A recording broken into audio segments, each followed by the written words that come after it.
Hello, everyone, and welcome back. Today we're looking at Cobra Overlord's Dictator. The Cobra Overlord's Dictator was first released in the United States in 1990, and it included the driver Overlord. The Dictator was discontinued, unfortunately, in 1991. Now, this is listed as being two vehicles in one, although when I look through the pictures here, I see it's got like a hinge in here, which I really didn't take into effect when I was kind of doing our stats for our D6 universe. But to be honest, I really, we start getting into a time frame where I really was not as big into GI Joe, the newer stuff. I still clung to the older stuff from like 1984 and all that. Uh, so we're getting into a time frame where it is a little bit on the newer side for me, and we just kind of go from there. So we're going into uncharted territory. So let's take this adventure together. So we look at Overlord. I don't know his actual position. I don't know if he's taking over like another group in the Cobra universe, or what the real deal is here. I don't know if he's a dreadnought or a regular Cobra Trooper. If you happen to know and want to drop me a comment in the comment section, please, by all means, go ahead. Enlighten me and let me know what's going on, because I know I've gone through the DIC series 2, but I don't really remember Overlord. I remember Metalhead really getting a lot of time on screen and all that as kind of a goofy main bad guy, but uh, I really don't remember Overlord. So, on yojo.com, which is where we always start off here, we have wonderful pictures. It's an interesting concept of a vehicle. So, we do have a half track in a way, but the track's in the front. So, um,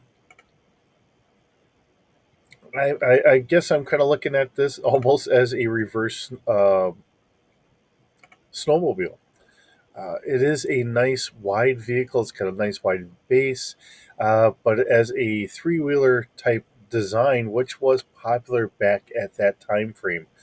Um, Especially even motorcycles today will still sometimes do this, but unfortunately, trying to get up to certain ramps and everything else, it can get a little unsteady. That's why typically you start seeing like Spider and all that, where it's the two wheels in the front and a one single wheel in the back. Flipping it around that way, it makes it a little bit more of a stable concept, and a little bit better for keeping people safe. Now, I did not take into effect this hinge. So in my stats, I really do not have this hinge in here. I don't know where the rocket pack comes in. It says a hover, so I don't know if this is the rocket pack here, and if it kind of takes off and hovers from that point. I don't know. I really don't. I'm just trying to be honest with you. So we do have the machine guns, the missiles, some of the other parts here, uh, kind of listed. It's an interesting character looking at Overlord for what little bit we have here. Let's see if I can read the bio. Oops. I don't see. No, I don't see a bio here. Um, so it just kind of is what it is. I could click on them, but I'm more centered on the vehicle here than I am on the character. Maybe at some point we'll cover more of the characters, but not here today. Okay, so easily lost and or broken pieces. The two black machine guns and the two black missiles are unfortunately easily lost. And this has also been presented in a Nintendo video game. So we do have it here with Snake Eyes trying to attack, as well as in the commercial for it, which at this point in time I really did not see. Um, you know, just is what it is. All right. The vehicle mold was repainted or retooled for the following vehicles, and there's nothing else listed. So this is the only tooling of this vehicle that we've had, at least known to Yojo.com. which is where it's a nice database to try and get this information, and then I can try and make the vehicle from there. The original retail price here was $7.99.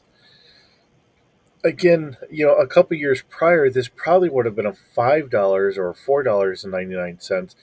It really does seem like once we hit 1990, there was a price jump on a lot of the toys.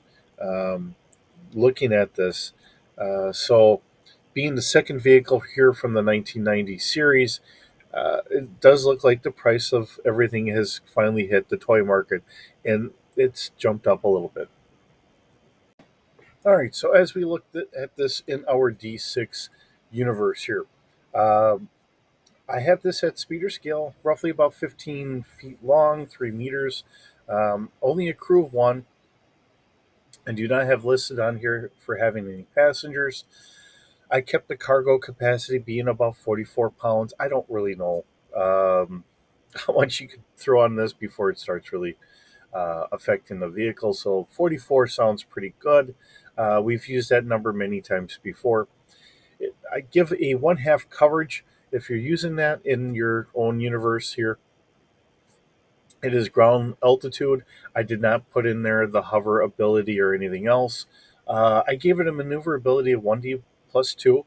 Um, Kind of sharing that with some of the other vehicles that I, just grab and get for a base to start doing things. Um, I don't think the having a track in the front might be a little harder to turn. So I think 1D plus 2 does make some sense here. Um, to me, this looks like something that they would want to go a little bit faster than maybe our governed vehicles. So I have it at 80 miles per hour. I didn't put in the metric equivalent, so please, I'm sorry.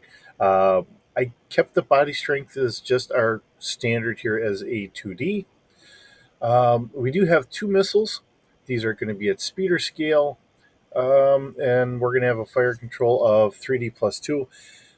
A lot of the times with the missiles, I'm thinking that they're going to have some sort of seeking capability on there.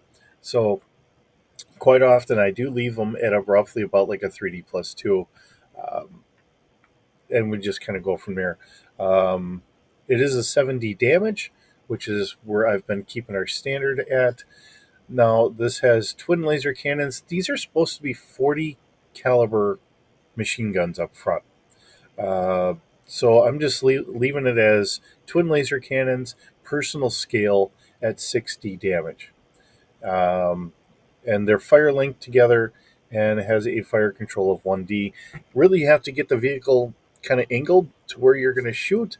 So uh, in all regards, it really should be a 0D for fire control, because you really have to drive the vehicle to get to where you have to go. So that's really going to be your maneuverability on that one, but I'd give it a 1D.